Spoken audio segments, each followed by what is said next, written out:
E5 TV news కు స్వాగతం. ముందుగా హెడ్లైన్స్. ప్రాణ ప్రతిష్ఠ వేళ భావోద్వేగానికి లోనవుతున్న ఆడియో సందేశంలో ప్రధాని మోదీ.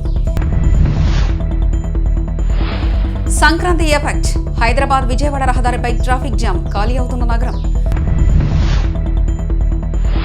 కాళేశ్వరాన్ని పట్టుకొని ఎందుకు పాకులాడుతున్నారు? రైతాంగాన్ని కాపాడాలన్న పోచారం శ్రీనివాసరెడ్డి. ప్రతిపక్షాలను తిట్టేవారికే వైసీపీలో ప్రాధాన్యత ఉంటుంది. పెనమాలూరు టికెట్ తనకెందుకు ఇవ్వలేదు? పార్టీ పెద్దలే చెప్పాలన్న పార్థసారథి. తిరుమలలో మరోసారి డ్రోన్ కలకలం, అదుపులో 2 భక్తులు. భారీ లాభాల్లో ముగిసిన మార్కెట్. 847 పాయింట్లు పెరిగిన సెన్సెక్స్, 247 పాయింట్లు లాభపడ్డ నిఫ్టీ. దేశమంతా రామజపంతో మునిగిపోతుంది. అయోధ్యలో శ్రీరాముడి ప్రాణప్రతిష్ఠకు ఇంకా 11 రోజుల సమయం ఉంది. ఈ నేపథ్యంలో ఇవాళ ప్రధాని మోదీ ఓ ఆడియో సందేశాన్ని రిలీజ్ చేశారు. 11 రోజుల పాటు ధార్మిక వేడుకలను నిర్వహించనున్నట్లు చెప్పారు. జీవితంలో తొలిసారి భావోద్వేగానికి లోనవుతున్నట్లు చెప్పిన ఆయన ప్రజలు తనను ఆశీర్వదించాలని కోరారు. श्री राम ने काफी समय बिताया था और आज मेरे लिए एक सुखद संयोग ये भी है कि आज स्वामी विवेकानंद जी की जन्म जयंती है। ये स्वामी विवेकानंद जी तो थे जिन्होंने हजारों वर्षों से आक्रांतित भारत की आत्मा को झकझोरा था। आज वही आत्मविश्वास भव्य राम मंदिर के रूप में हमारी पहचान बनकर सबके सामने है।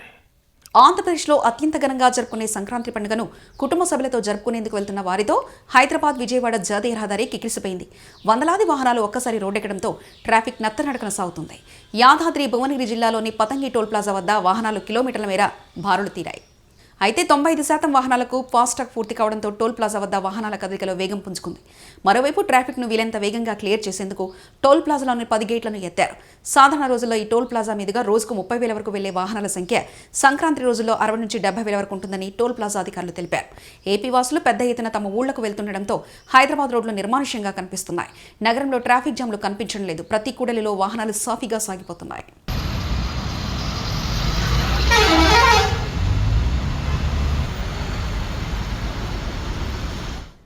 కాళేశ్వరం ప్రాజెక్టుపై విచారణ చేసుకోవచ్చని దానిని స్వాగతిస్తామని బీఆర్ఎస్ నేత పోచారం శ్రీనివాసరెడ్డి శుక్రవారం అన్నారు. కాళేశ్వర అంశాన్ని పట్టుకుని కాంగ్రెస్ ఎందుకు పాకులుతుందని, ఇంత పెద్ద నిర్మాణంలో చిన్న చిన్న పొరపాట్లు జరుగుతాయని ఆయన వ్యాఖ్యానించారు. కాళేశ్వరం నుంచి నీటి విడుదలపై కాంగ్రెస్ సాధ్యమైనంత త్వరగా నిర్ణయం తీసుకోవాలన్నారు. కాంగ్రెస్ ప్రభుత్వం వచ్చి 4 రోజులవుతుందని, కానీ వారు కాళేశ్వరం గురించి తప్ప రైతుల గురించి మాట్లాడలేదని విమర్శించారు. కాంగ్రెస్ ప్రభుత్వం రైతాంగాన్ని కాపాడాల్సిన అవసరం ఉందన్నారు. ఈరోజు నీళ్లు వదిలిపెట్టకుండా, నిర్ణయాలు తీసుకోకుండా పొలాలన్నీ పడవ పెట్టారు. ఏం కోపం ఇది? దేనికోసం? రైతుల మీద కోపమా? ఎవరి మీద కోపం ఇది? ఉంటే మా మీద కోపం ఉండదు, చూద్దాం. జుడిషియల్ ఎంక్వైరీ అయిపోతే ఎవరి మీద తప్పు ఉందో తేలుతారు, శిక్షించబడతారు. కానీ రైతాంగాన్ని కాపాడండి. ముందుగా రైతులు నీళ్ళు ఇవ్వండి. రైతులు పంట పండిస్తారు. యాసంగి టైం అయిపోతూ ఉంది. ఇప్పుడే కొన్ని ప్రాంతాల్లో నాట్లు కూడా అయిపోయినాయి. దయచేసి ఇప్పటికైనా తొందరలో నిర్ణయం తీసుకొని ఏ ప్రాజెక్టుకి ఎంత నీళ్లు ఉన్నాయో మీకు తెలుసు. మా దగ్గర రికార్డు మీ దగ్గర ఉంటే అధికారులు చెప్తారు. ఆ రికార్డు ప్రకారంగా నీటిని నిల్వను దృష్టి పెట్టుకొని ఆయకట్టుకు నీరు విడుదల చేయండి. పుష్కలంగా పంట పండిస్తారు. రెండో పంట కూడా వండుతుంది. తాను ఎవరిని తిట్టలేనని, దుర్భాషలేనని ఉద్దేశంతోనే తనను వైసీపీకి దూరం చేశారని ఆ పార్టీ ఎమ్మెల్యే పార్థసారథి అన్నారు. 25 ఏళ్ల నుంచి తనకు పెనుమాలూరు నియోజకవర్గం ప్రజలతో అనుబంధం ఉందని చెప్పారు. ప్రతిపక్షాలను తిట్టేవారికి వైసీపీలో ప్రాధాన్యత ఉందని విమర్శించారు. తనకు మంత్రి పదవి వస్తుందని భావించానని తెలిపారు. పార్టీ కోసం తాను ఎంతో చేశానని, పార్టీ ఆఫీస్ కోసం ఎంతో విలువైన తన భూమిని కూడా ఇచ్చానని చెప్పారు. పెనుమాలూరు నియోజకవర్గ ప్రజలు తన అనుచరులతో చర్చించి భవిష్యత్తు కార్యాచరణ ప్రకటిస్తానని తెలిపారు. జిల్లాలో మిగిలిన నాయకుల కంటే ఎక్కువగా పార్టీ కోసం పనిచేశానని పార్థసారథి చెప్పారు. పెనుమాలూరు నుంచి కాకుండా గన్నవరం నుంచి తనను ఎందుకు పోటీ చేయించాలనుకున్నారని ఆయన ప్రశ్నించారు. గన్నవరంలో తనని పోటీ చేయించి ఓడించాలనుకున్నారా, లేక పెనుమాలూరులో మరో బలమైన అభ్యర్థిని పెట్టి గెలిపించాలనుకున్నారా అని అడిగారు. పెనుమాలూరు టికెట్ తనకు ఎందుకు ఇవ్వలేదో పార్టీ పెద్దలు చెప్పాలని అన్నారు. తన సొంత నియోజకవర్గం పెనుమాలూరు నుంచి పోటీ చేయాలన్నదే తన కోరిక అని చెప్పారు. మరోవైపు ఈ సాయంత్రం టీడీపీ అధినేత చంద్రబాబుతో పార్థసారథి భేటీ కానున్నారు. ఈ సమావేశం అనంతరం టీడీపీలో ఆయన ఎప్పుడు చేరబోతున్నారనే విషయంలో క్లారిటీ వచ్చే అవకాశం ఉంది. తిరుమలలో మరోసారి నిఘా వైఫల్యం కలకలం సృష్టించింది. వివరాలకు వెళ్తే తిరుమల మొదటి గట్ రోడ్లో డ్రోన్ కెమెరాను కొందరు భక్తులు ఎగరవేశారు. 53వ మలుపు వద్ద డ్రోన్ కెమెరాతో వీడియోలు చిత్రీకరణ చేపట్టారు. కాజీపేట స్వయంభూ శ్రీ శ్వేతార్కమూల గణపతి దివ్యక్షేత్రంలో శ్రీ శ్రీ శ్రీ మాధవానంద సరస్వతి స్వామి, శ్రీ శ్రీ శ్రీ మధుసూదనానంద సరస్వతి స్వామి వారి ఆశీస్సులతో ప్రతి అమావాస్య చండీ హోమాన్ని ఈరోజు దశమహావిద్యలో ఒకటైన మహాలక్ష్మి స్వరూపమైన కమలాత్మికా జయంతి అవతరించిన రోజును పురస్కరించుకొని చండీ హోమాన్ని ప్రారంభించడం జరిగింది. ఈ కార్యక్రమంలో వేద పండితులు కల్లకుంట్ల ప్రశాంత్ శర్మ, ఆలయ అర్చకులు ఆనంద్ పాటి మనోజ్ కుమార్, శివం మహారాజ్, రోహిత్ త్రిపాఠి, హరికృష్ణ స్వామి మరియు సిబ్బంది, మేనేజర్ లక్కారవి, పిఆర్ఓ మణిదీప్, సాయి తేజ, అరుణ్ కుమార్ రెడ్డి, శ్రీనివాసరావు, పద్మ తదితరులు భక్తులకు నిత్యాన్నదాన ప్రసాద వితరణ చేయడం జరిగింది.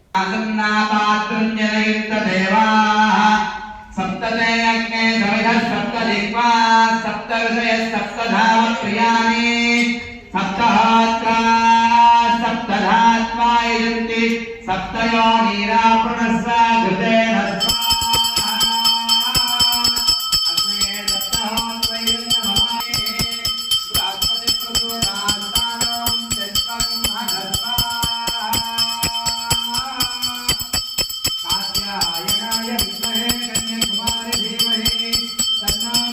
एकादशे तिस्रश्चमे पञ्चदशमे सप्तदशमे नवदशमे एकादशदशमे त्रयोदशदशमे पञ्चदशदशमे सप्तदशदशमे नवदशदशमे एकविंशतिदशमे त्रयोविंशतिदशमे पञ्चविंशतिदशमे सप्तविंशतिदशमे नवविंशतिदशमे एकत्रिंशतिदशमे त्रयत्रिंशतिदशमे चतुर्दशमे चौदशमे द्वादशमे षोडशमे विंशतिदशमे चतुर्विंशतिदशमे अष्टाविंशतिदशमे द्वात्रिंशतिदशमे चतुर्विंशतिदशमे चत्वारिंशतिदशमे त्रिंशत्वारिंशतिदशमे एकादशत्वारिंशतिदशमे శివాని జూనియర్ కళాశాల ఆధ్వర్యంలో ఫేర్వెల్ పార్టీ ఘనంగా నిర్వహించారు. హనుమకొండ చింతగట్టు క్యాంప్లోని ఎన్టీఆర్ గార్డెన్స్లో నిర్వహించిన ఈ కార్యక్రమంలో జబర్దస్త్ టీం, క్రిస్మస్ సినిమా ఆర్టిస్టులు పాల్గొని విద్యార్థులను ఊరుతొలగించారు.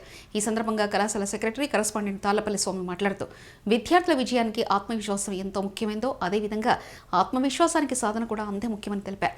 విద్యార్థులు ప్రదర్శించిన సాంస్కృతిక కార్యక్రమాలు అందరినీ ఆకట్టుకున్నాయి.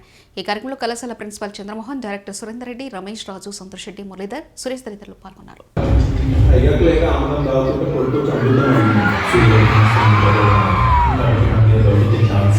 జబర్దస్త్ టీముతో పాటు కిస్మత్ సినిమాకు సంబంధించిన డైరెక్టర్స్, హీరోలను కూడా మేము వాళ్ళని ఆహ్వానించడం జరిగింది. వాళ్ళు కూడా రావడం జరిగింది. వాళ్ళ యొక్క సినిమా గురించి కూడా వాళ్ళు ప్రమోషన్ చేసుకోవడం జరిగింది. దీనితో పాటుగా ముఖ్యంగా ఈ యొక్క ఫెస్టులో మాకు పిల్లలకు సంబంధించిన వాళ్ళ భవిష్యత్తుకు సంబంధించి శివాని ఎడ్యుకేషనల్ ఇన్స్టిట్యూషన్స్ కరస్పాండెంట్ స్వామి గారు వారికి అమూల్యమైన సలహాలను ఇవ్వడం జరిగింది.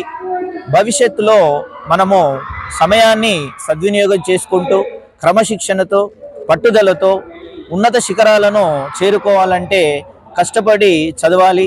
మనం కొన్ని త్యాగాలు చేస్తేనే మనకు ఫలితాలు అనేవి చాలా ఉన్నత స్థితిలో ఉంటాయని కూడా వారు వాళ్ళ యొక్క అమూల్యమైన సలహాలను ఇవ్వడం జరిగింది.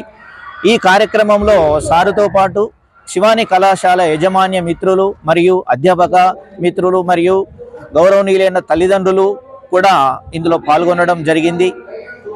ఈ కార్యక్రమం అనేది ప్రతి ఏటా కూడా మేము ఇదే విధంగా జరుపుకోవడం జరుగుతుంది. వికాస్ మాస్టర్జీ పాఠశాలలో ముందస్తు సంక్రాంతి సంబరాలు నిరాడంబరంగా నిర్వహించారు.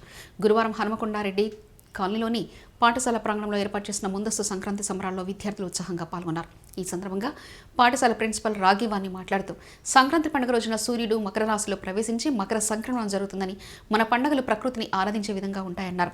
సంస్కృతి సాంప్రదాయాలు ముందు తరాలకు తెలపాలనే ఉద్దేశంతో ఇలాంటి కార్యక్రమాలు చేపడుతున్నామన్నారు. కార్యక్రమంలో vice principal Sridevi, administrative officer Kakkarla Nagaraju, S Rajitha, Anusha, Swathi, Veerahanuman తదితరులు పాల్గొన్నారు.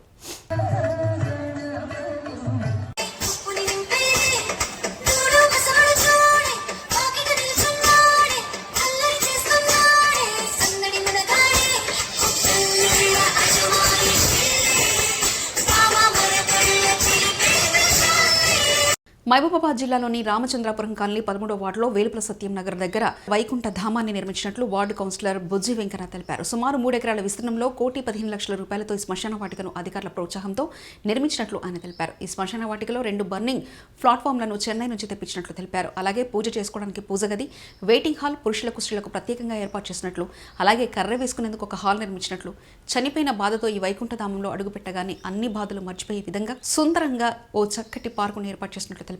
ఇటు వైకుంఠధామాన్ని మున్సిపాలిటీ ప్రజలు వినియోగించుకోవాలని బుజ్జి వెంకన్న వార్డు కౌన్సిలర్ తెలిపారు. 13వ వార్డులో వేర్పుల సత్యం కాలనీ దగ్గరలో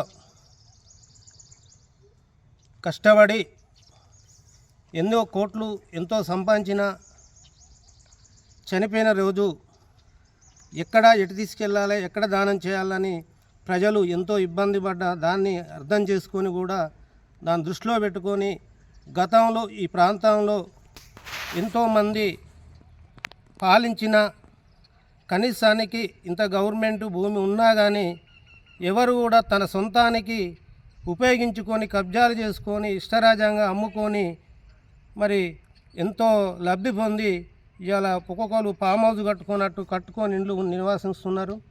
మరి అలాంటిది కాకుండా ఒక మనిషిగా భూమి మీద పుట్టి ఒక మనిషికి మనిషి చేదోడు ఆదోడుగా ఉండాలనే ఉద్దేశంతో ఆ రోజు ఎంఆర్ఓ గారిని దగ్గర పోయి, సార్ మాకు ఇట్లా ఇబ్బంది ఉన్నది, మాకు కొంత స్థలం కావాలంటే వారు దాదాపు ఇక్కడ కొద్ది గొప్ప 3 ఎకరాల స్థలాన్ని మాకు కేటాయించడం జరిగింది.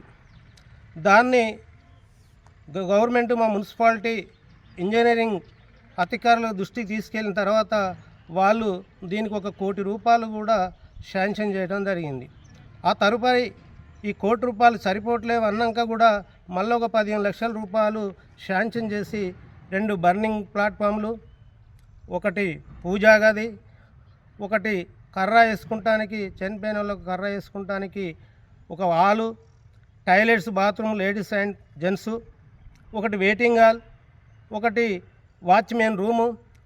అదే కాకుండా దీనికి పవర్ ఇబ్బంది ఉన్నది, ఇంకా ఈ ప్రాంతంలో రోడ్స్ ఇంకా క్లియర్గా ఎట్నుంచి చేయాలన్నది ఆలోచించుకొని దాన్ని ఎమ్మటే కమిషనర్ గారిని మా చైర్మన్ గారి దృష్టికి తీసుకెళ్తే 2,60,000 రూపాయలతోని సోలార్ పంపు, బోరు కూడా వేసి ఇలా మొత్తం కూడా ట్యాంకులు, సంపు, నల్లాలు పెట్టి చెబీర్లు పెట్టి కూడా అంతా శుభ్రంగా చేసుకోవడం జరిగింది. అయితే ఇక్కడికి మహబూబాబాద్ జిల్లా వడ్డెర జాతి ఆశాకిరణం వడ్డే ఓబన్న 217వ జయంతి వేడుకలను జిల్లా బీసీ సంక్షేమ శాఖ ఆధ్వర్యంలో కలెక్టరేట్లో ఘనంగా నిర్వహించారు. ఈ వేడుకలకు ముఖ్య అతిథిగా జిల్లా కలెక్టర్ అద్వైత్ కుమార్ సింగ్ హాజరై ఓబన్న చిత్రపటానికి పూలమాలలు వేసి నివాళులర్పించారు. ఈ సందర్భంగా ఆయన మాట్లాడుతూ అట్టడి వర్గాల అభ్యున్నతి ధ్యేయంగా పోరాడిన యోధుడు వడ్డే ఓబన్న అని, ఓబన్న పోరాట పటిమల స్ఫూర్తిగా తీసుకుని ప్రతి ఒక్కరూ తమ ప్రాంతం అభివృద్ధికి కృషి చేయాలని కోరారు. ఈ కార్యక్రమంలో వడ్డెర సంఘం రాష్ట్ర గౌరవ అధ్యక్షుడు గుంజ హనుమంతు, జిల్లా అధ్యక్షుడు సంపంగి రామచంద్రు, రామదాసు, సంపంగి పరశురాం, దర్గయ్య, సంపత్ పాల్గొన్నారు. ఆయన చరిత్ర నుంచి స్ఫూర్తి తీసుకొని మనం కూడా మన ఊరు, మన జిల్లా, మన రాష్ట్రానికి అభివృద్ధిలో భాగస్వామ్యం అవుతామని నేను ఆశిస్తున్నాను. మీ అందరి సహకారం కూడా దాంట్లో కోరుకుంటున్నాము. ఈరోజు ఒక చాలా పవిత్రమైన, ఒక చాలా ఇంపార్టెంట్ మన రాష్ట్ర స్థాయి దాంట్లో ఒక దివసం ఉంది. మనమందరం ఈరోజు కూడా ఒక సంకల్పం తీసుకొని మనం మన స్థాయిలో ఉన్నప్పటికీ కూడా మనం ఎట్లా ముందుకు వెళ్ళాలి, మన జిల్లాకి, మన దేశానికి, మన రాష్ట్రానికి ఎట్లా మనం అభివృద్ధిలో భాగస్వామ్యం అవ్వాలి. ఈరోజు సంకల్పం తీసుకొని జిల్లా స్థాయి నుంచి ఏదైనా సహకారం ఉంటే మేము కూడా సిద్ధంగా ఉన్నాము. మేము కూడా మీ అందరికీ సహాయం అందే విధంగా ప్రయత్నం చేస్తాము. ముఖ్యంగా అంత గొప్ప మహానుభావ దివసం ఈరోజు. సో ఆయన చరిత్ర మనం డైలీ గుర్తించి డైలీ అక్కడి నుంచి స్ఫూర్తి తీసుకొని డైలీ మనం మన పని మీద కూడా అదే స్ఫూర్తితో మనం పని చేయగలిగితే ఆయన సిద్ధాంతానికి మనం నిలబడి కట్టుబడి ఉంటాము. దేశీయ స్టాక్ మార్కెట్ ఈరోజు సరికొత్త రికార్డులను నెలకొల్పాయి. ఆల్ టైమ్ గరిష్ట స్థాయిలను తాకాయి. అంతర్జాతీయ మార్కెట్లో సానుకూలతలు, ఐటీ షేర్లలో కొనుగోలు మద్దతుతో భారీ లాభాల్లో ముగిశాయి. ఈరోజు ట్రెండింగ్ ముగిసే సమయానికి సెన్సెక్స్ 847 పాయింట్లు పెరిగి 72,568కి చేరుకుంది. నిఫ్టీ 247 పాయింట్లు లాభపడి 21,894 వద్ద స్థిరపడింది. ఇవి బులెటిన్ విశేషాలు. చూస్తూనే ఉండండి E5 టీవీ న్యూస్.